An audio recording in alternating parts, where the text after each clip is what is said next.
Olá, gente! Mais uma manhã com muito mais informações, claro, sempre aqui, através do Grupo J. Sidney de Comunicação. Muito obrigado pelo seu carinho, coisa boa é ter você juntamente com a gente aqui, às 11h45, antes do Jornal do Meio-Dia, já com algumas notícias. E não é só as notícias, não são só as informações, mas trazendo para você exatamente a questão que é trazer o fato, discutir sobre eles, reverberar, repensar como podemos melhorar. Não é simplesmente ouvirmos e ficarmos na mesma inércia, Então, primeiro, eu quero falar para você sobre o vandalismo. O vandalismo que é um dos principais objetos de alto custo para as prefeituras. Nós já tratamos aqui em diversas cidades. Muitos prefeitos, prefeituras, né, têm que ter no seu orçamento dinheiro público, o nosso imposto para estar consertando o que é quebrado, pintando vandalismo de pinchações. E a gente diz, olha, a gente precisa ter uma guarda municipal, precisamos ter uma fiscalização, uma resposta, porque isso incentiva o aumento de casos. Diante desse fato, a gente quer trazer para você o seguinte: mas enquanto o poder público não faz, ou faz timidamente, ou vem tentar solucionar essa questão, abraçar a causa, o que é que nós estamos fazendo com os causadores deste vandalismo? Isso mesmo, muitos jovens adolescentes, na maioria dos casos, saem depredando vários logradouros, praças, jardins, e quando vai para o setor privado, quando vai para residências, não são mais praças, parques, são exatamente residências, estabelecimentos privados, em que você acorda e vê o seu muro pinchado, em que você acorda de manhã e vê que danificaram o registro de água, né, da Embasa ou qualquer empresa na sua cidade, né, conforme a sua localidade. E aí nós temos imagens exatamente do momento em que 4 jovens estão perambulando em alguns bairros de Irecê. E aí o que é que eles fazem? Tarde da noite, para alguns 9 horas da noite ainda está cedo, mas está acontecendo também à meia-noite, 1 da manhã. E eu não sei por que as mães e os pais não estão preocupados. Onde é que estão seus filhos? Onde é que estão seus filhos? Tarde da noite. E aí, esses jovens estão indo no disjuntor de eletricidade e desliga o disjuntor no meio da noite. E ali compromete a segurança da residência, porque tem um sistema de alarme, compromete também o conforto e trazem riscos. Resultado, quando não é isso, tocam a campainha tarde da noite e saem correndo. E pelas imagens que você pode observar, não são nenhum menininho, nenhuma criança de 9, 8 anos, até que seria drástico se nós estivéssemos falando dessa faixa etária aqui, tarde da noite fazendo isso. Mas são adolescentes, jovens, que já têm noção de mundo, têm noção do que é certo e errado, e estão causando esse transtorno. Já foi aí identificados os bairros Reis, bairro Alto do Moura, aqui em Irecê e alguns outros. Então a gente quer saber, primeiro, pai, mãe, não é possível. Você reconhece um desses jovens aí, apesar da distância, como eu sempre digo, galinha no galinheiro sabe onde é que estão os seus pintinhos, no meio de todos. Leão marinho, focas, pinguins, tudo igual. Tudo igual. Uma praia lotada e ela consegue identificar qual o seu filhote. Então não é possível, mamãe, papai, que você não consiga identificar nessas imagens aqui, nesses jovens aqui, com relação ao andar, vestimenta, se reconhecer, chama atenção, porque isso pode acabar em tragédia.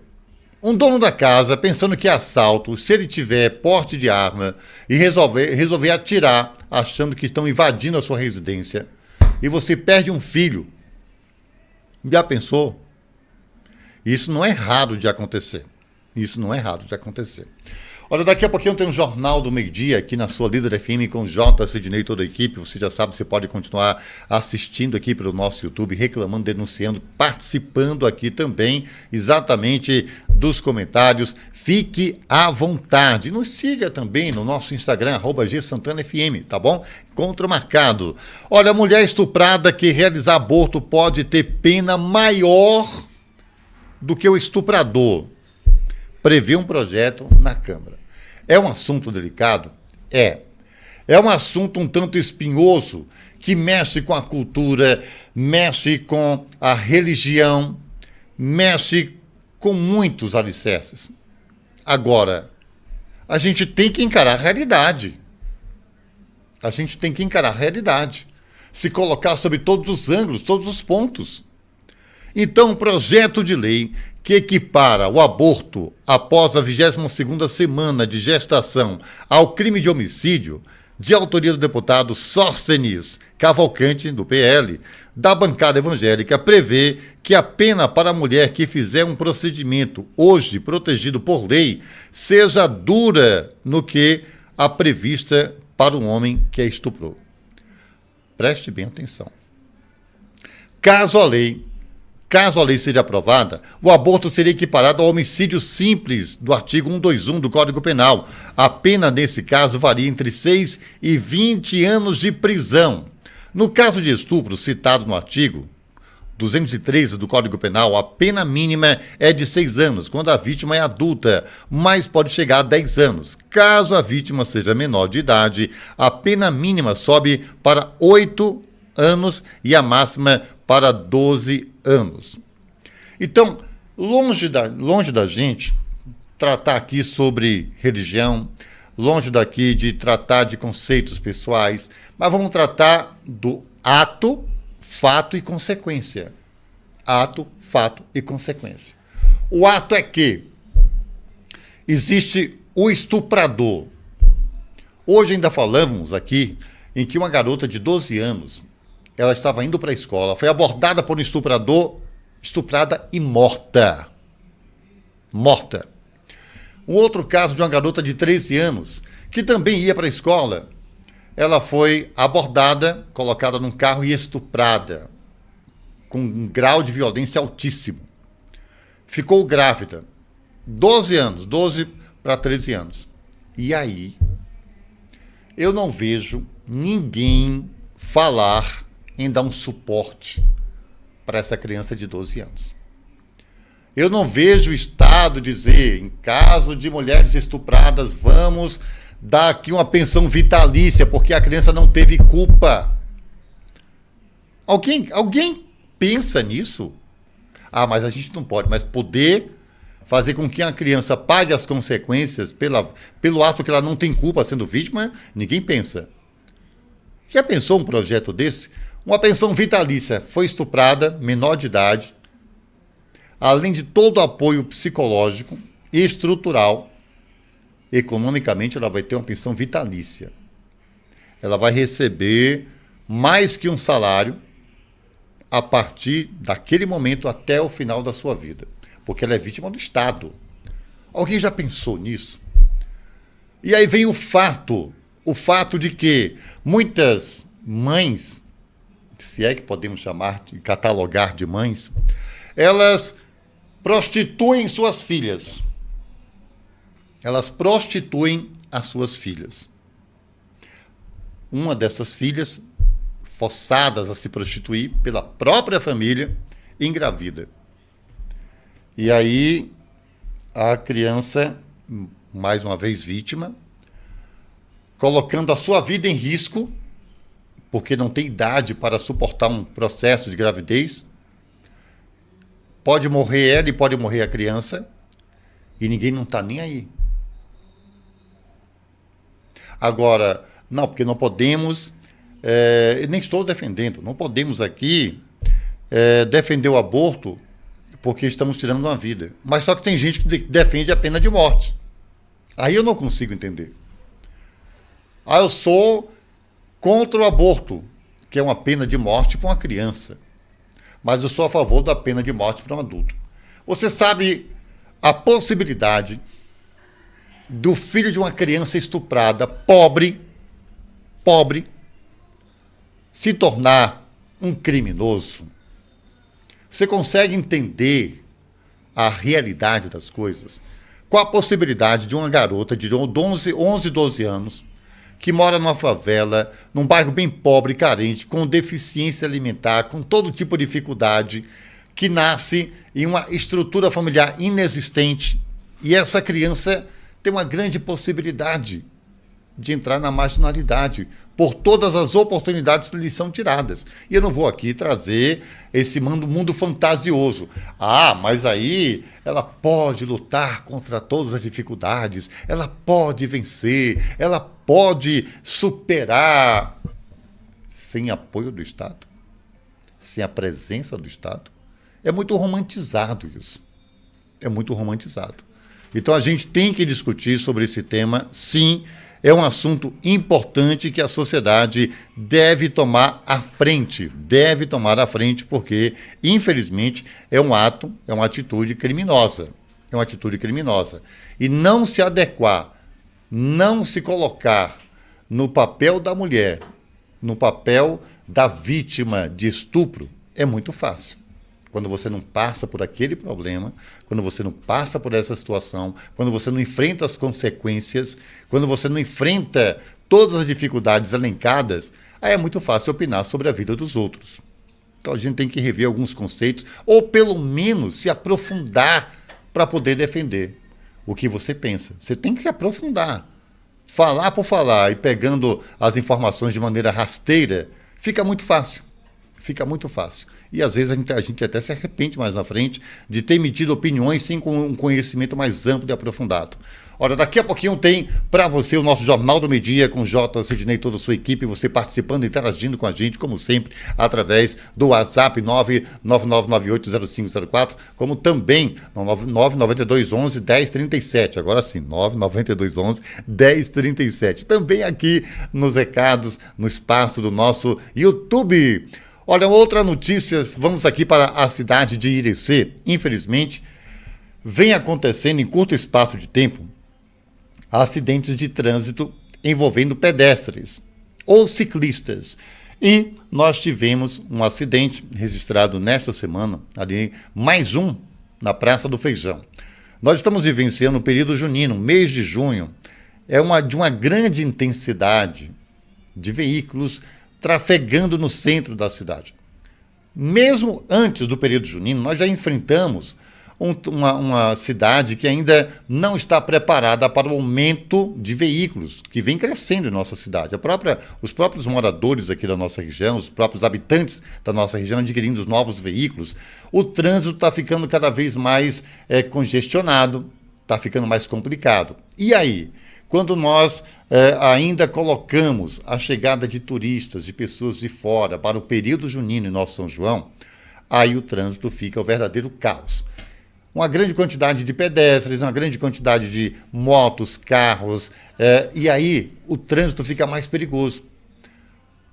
Em acidentes que são causados no centro, geralmente há aqueles que perguntam, foi na faixa de pedestre que a pessoa atravessou? Primeira coisa que colocam, olha, se ela foi atropelada na faixa do pedestre, aí a culpa é do condutor do veículo. Responsabilidade dele. Mas se ela atravessou, nem que seja meio palmo fora da faixa de pedestre, a responsabilidade é do pedestre. E aí, nessa justificativa, né, de erros e empurroterapia de quem é a responsabilidade, nós esquecemos de quem cabe a competência de organizar um trânsito. Nós temos faixas de pedestres apagadas. Você não consegue nem localizar muitas vezes essas faixas.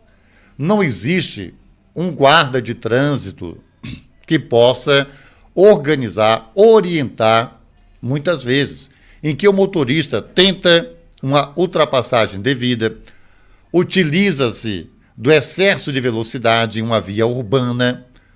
Então, está faltando muitos detalhes por parte de quem organiza, ao invés de tentar justificar de quem foi o erro. Foi do pedestre, foi do motorista, do motociclista. E nessa empurroterapia, nós vamos colecionando números de acidentes no centro da cidade. Infelizmente, você pode acompanhar na imagem uma estudante que foi atropelada ali na Praça do Feijão. Segundo as informações que nos chegaram, que ela havia atravessado fora da faixa do pedestre, num momento de intensidade na trafegabilidade de veículos. Não faz nem 15 dias, uma outra senhora também sofreu no mesmo local, no mesmo perímetro da Praça do Feijão, também um atropelamento. E aí nós nos perguntamos, né, até quando e de que modo nós podemos resolver? Cabe à sociedade cobrar. Cabe à sociedade continuar cobrando uma solução para esse problema. Porque do jeito que está, não pode ficar, e a gente sabe que com o andar da carruagem, a situação fica cada vez pior. Olha, mãe condenada à prisão por permitir que filha de 12 anos se relacionassem com homem no Paraná. E aí nós, como já falamos, discutimos sobre o aborto, sem olhar, nem sem ter uma leitura ou percepção do universo que leva a casos de aborto. Quando coloca a vida da mãe em risco e da criança também. E quando tem famílias que prostituem as suas filhas, que não têm culpa nenhuma, são forçadas. E, de repente, essas crianças, pré-adolescentes, além da vítima do estupro, além da vítima da exploração da família, ainda é vítima psicológica da vida que está levando, dessa violência, ainda é vítima também, e que a gente não pode negar, de um processo de gravidez. Ainda é vítima do risco e medo constante da própria vida. E aí como é que fica? Então, é muito fácil ter opiniões sem analisar profundamente cada caso, cada situação. A mãe de um adolescente, hoje com 14 anos, foi condenada à prisão por ter permitido que a filha tivesse um relacionamento amoroso com um homem no Paraná. Condenada a mais de 16 anos de prisão em regime fechado, a mulher responde pelos crimes de estupro de vulnerável e omissão. Segundo ainda o Ministério Público, a mãe sabia do relacionamento da filha iniciado quando ela tinha 12 anos e não o impediu, não interferiu e, segundo as informações, né, ainda contribuiu em que a filha recebia presentes ou benefícios e trazia para casa, ela também se beneficiava. Isso é exploração sexual. E aí, nesse caso, não. Aí muitos dizem que não tem nada a ver com isso. O que importa é que eu sou contra o aborto, mesmo que a criança esteja em risco de vida. Tem que ter. Quero nem saber. E a gente pergunta, é muito difícil a gente ter opiniões sem se colocar no lugar do outro, apenas por uma questão de opinião pessoal. Então tem que ser revisto, discutido amplamente, se adequar a cada situação. É um assunto polêmico, espinhoso, envolve fé, religiosidade, envolve cultura, envolve muita coisa. Só que o que envolve também, que muitos não pensam, é na vida das vítimas.